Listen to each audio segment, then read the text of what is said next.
Hari ini saya ingin berbicara berkaitan masih di area pendidikan.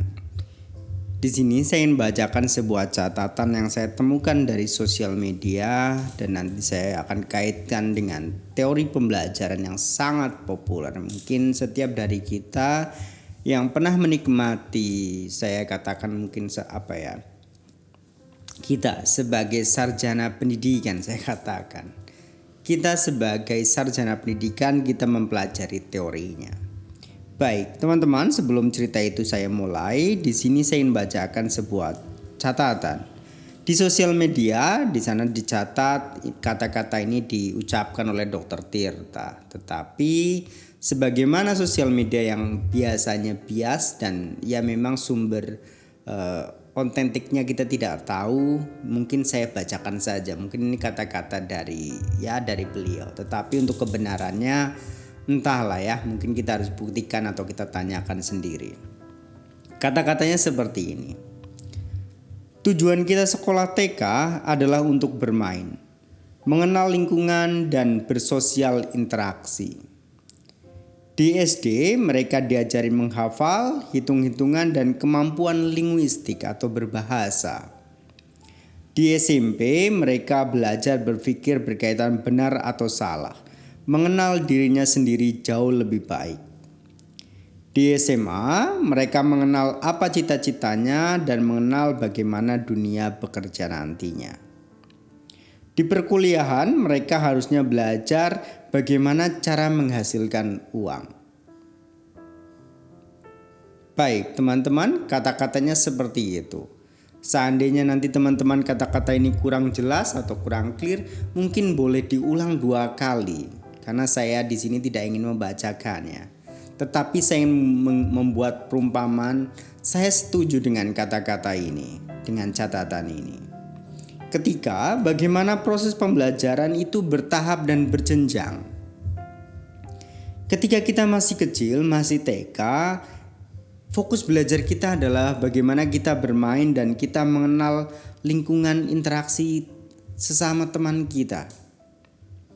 Di sana banyak kebahagiaan yang timbul, yaitu kebahagiaan saat kita bisa bermain bersama teman.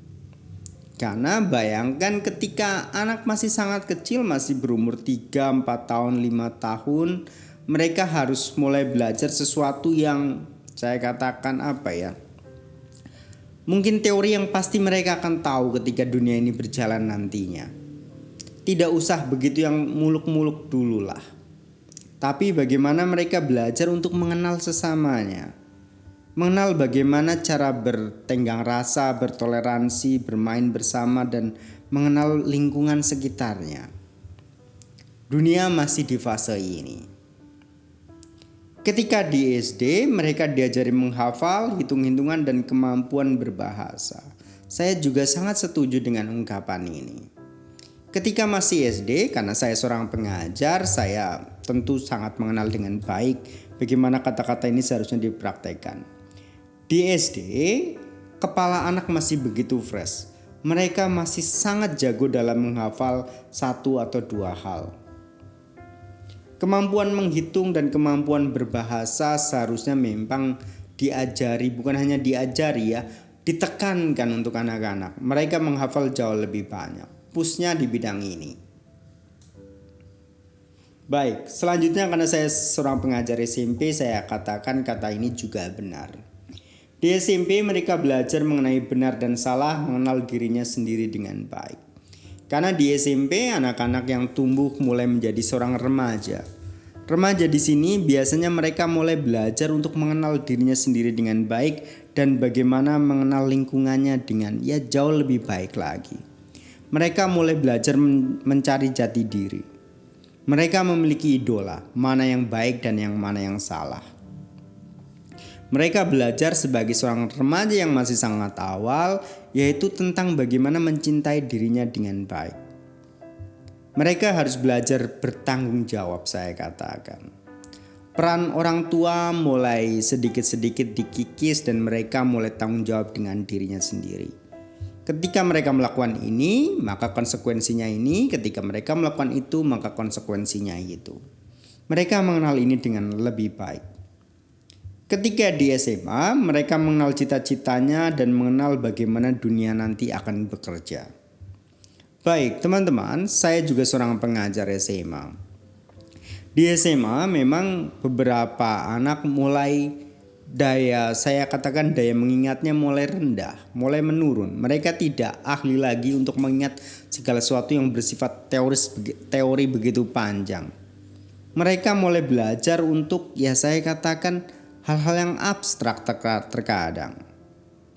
Tetapi di luar itu semua mereka mulai jago mengenal apa yang mungkin akan mereka fokuskan dan apa yang mereka ambil. Persiapan masuk di dunia kerja. Saya juga sangat setuju karena memang terkadang tidak semua kita tidak semua anak itu memiliki kesempatan yang baik untuk menempuh pendidikan perkuliahan. Tapi entahlah hari ini apakah memang perkuliahan sudah menjadi hal yang wajar atau masih menjadi sebuah keistimewaan yang memang hanya dimiliki oleh segelintir anak saja. Saya katakan karena saya juga berkuliah dengan cara saya katakan mungkin keajaiban atau ini sebuah saya katakan sebuah berkah karena ketika mau pakai teori kenyataan mungkin saya tidak seharusnya kuliah, saya tidak seharusnya mencapai pendidikan tinggi di level S1 atau S2. Ketika kita terlahir di desa, terlahir di kampung, maka kesempatan itu terkadang tertutup. Jangankan tahu pentingnya kuliah, contoh berkuliah aja tidak ada. Yang ada di masyarakat adalah bagaimana kita bekerja, yang ada adalah bagaimana kita mungkin mencari uang. Maka pendidikan level SMA adalah langit tertinggi dari masyarakat kampung. Mungkin saya katakan di zaman dulu, kalau di zaman hari ini ketika internet sudah membagikan informasinya secara merata, apakah paham ini sudah ada ataukah paham ini mulai terkikis? Paham yang baru mengatakan pendidikan tinggi membuka gerbang kita ke pintu-pintu banyak keajaiban di sana. Baik sosial, ekonomi, politik, masyarakat dan lain sebagainya.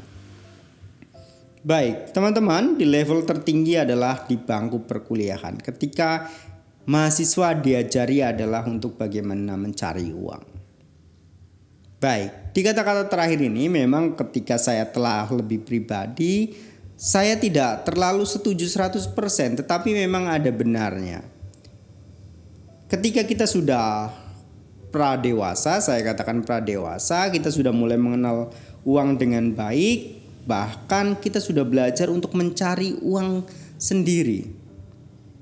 Kita mulai belajar menghargai rupanya mencari uang itu tidak semudah itu. Maka anak mahasiswa diajarkan untuk bagaimana bersikap kreatif untuk selain menjaga uangnya juga menghasilkan uangnya, teman-teman. Baik, tatarannya saya ceritakan seperti itu. Berdasarkan catatan ini atau saya katakan hierarki bagaimana kita proses belajar. Maka teori yang dekat ketika kita berbicara tentang pendidikan atau proses ini, maka saya ingin bicarakan dengan taksonomi Bloom. Yaitu bagaimana 6 tingkatan proses kognitif kita belajar yang disusun secara hierarkis dari kemampuan dasar hingga kemampuan kita tertinggi. Dalam taksonomi Bloom ini ada 6 kerangka atau 6 saya katakan mungkin level karena di sana ada gambarnya piramida. Level yang paling dasar adalah kita belajar untuk mengingat. Yang kedua memahami. Yang ketiga kita belajar untuk menerapkan. Yang selanjutnya kita belajar untuk menganalisis, mengevaluasi dan menciptakan. Level tertinggi adalah kita bisa menciptakan sesuatu. Apakah seseorang yang bisa menciptakan sesuatu adalah dia yang terdidik paling tinggi? Saya sanksi lagi dengan kata-kata yang tadi saya sampaikan. Baik, teman-teman, ketika kita terjun di masyarakat, memang terkadang kebiasaan itu terjadi. Masyarakat itu bias. Yang paling dihargai bukan yang paling tinggi atau yang paling pintar. Terkadang memang ada ungkapan yang paling kaya. Tetapi ini juga belum tentu benar juga. Karena memang dunia ini bekerja dengan caranya, bekerja dengan aturannya, kita tidak bisa menerka-nerka. Jawabannya itu acintea. Baik teman-teman, berkaitan teori Bloom ini memang ada 6 hierarki yang tadi saya katakan, yaitu dari mengingat, memahami, menerapkan, menganalisis, mengevaluasi, dan menciptakan. Jika teman-teman ingin belajar jauh lebih detail tentang teori Bloom, mungkin teman-teman boleh membacanya dengan lebih baik. Baik, teman-teman, karena di sini saya tidak ingin bercerita tentang bagaimana proses pembelajaran itu terjadi, manusia berkembang, saya ingin mendekatkan ke teori yang lain. Karena ini, anggap saja tadi, ini adalah hidup di masyarakat. Terkadang kita bias, tetapi dalam kebiasaan itu, terkadang kita juga harus jelas, kita memiliki pandangan yang jelas. Baik, teman-teman, selain teori Bloom ini, saya juga kenalkan dengan teori kebutuhan Abraham Maslow. Tentang bagaimana itu manusia itu berkembang. Di sini saya berbicara sebagai saya seorang yang terdidik. Saya sudah melewati pendidikan S2, saya katakan itu. Walaupun mungkin secara quality of education, ya entahlah ya, kita siapa yang berani menguji kualitas kita.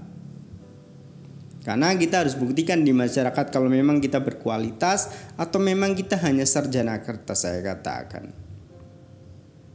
Baik teman-teman, berbicara berkaitan dengan kebiasaan atau ya memang di masyarakat itu bias, saya ingin rangkumkan dengan teori Maslow ini saja lah, tentang bagaimana kita memenuhi kebutuhan kehidupan kita.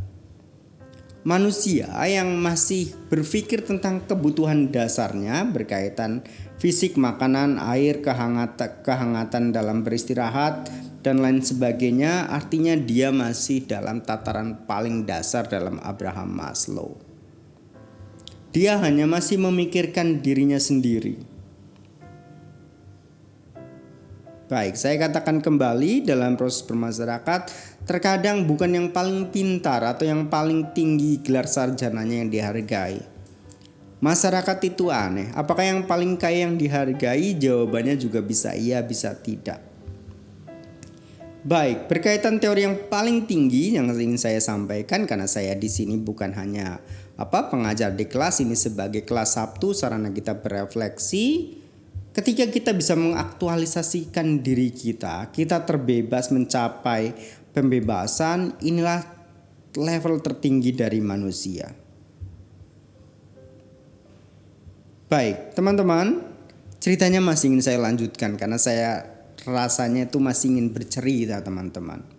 Ketika kebutuhan fisik kita bisa penuhi dengan baik, yang selanjutnya berkaitan keamanan. Ketika kita memiliki sumber daya yang cukup, tempat tinggal, uang, dan lain sebagainya, ini kebutuhan kita meningkat yang baru level 2. Yang ketiga, ketika kebutuhannya sudah cukup, maka kita menginginkan kegiatan sosial kita memiliki teman, komunitas, keluarga, dan lain sebagainya, untuk kita lebih diakui dalam komunitas masyarakat.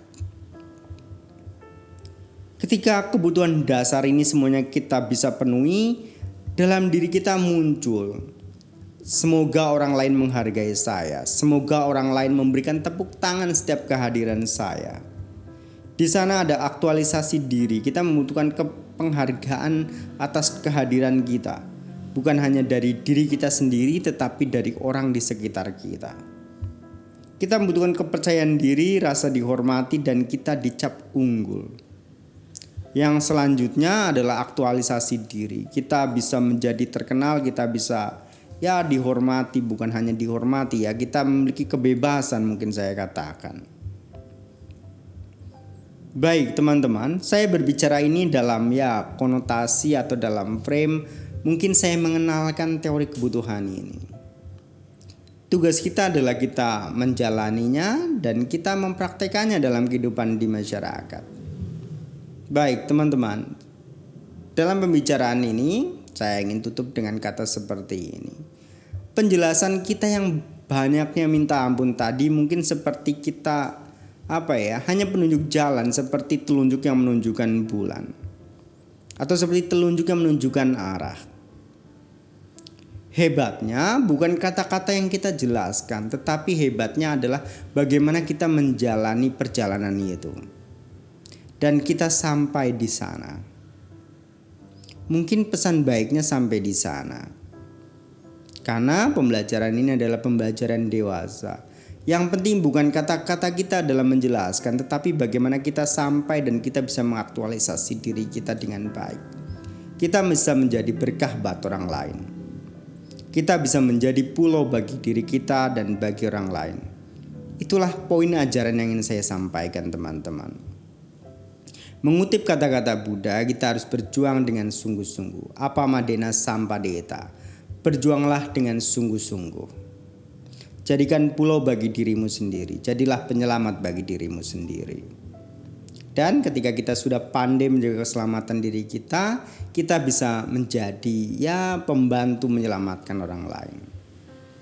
Baik, teman-teman, ceritanya mungkin sampai di sana supaya seperti saya katakan tadi, semoga nasihat kita bukan hanya sebagai nasihat yang panjang kali lebar ketika jari kita dijentikan. Kita adalah orang-orang yang berjalan, kita mencari keselamatan dalam perjalanan kehidupan ini. Kita bisa menciptakan sesuatu, kita bisa mengaktualisasikan diri kita sendiri. Baik, teman-teman, terima kasih, salam.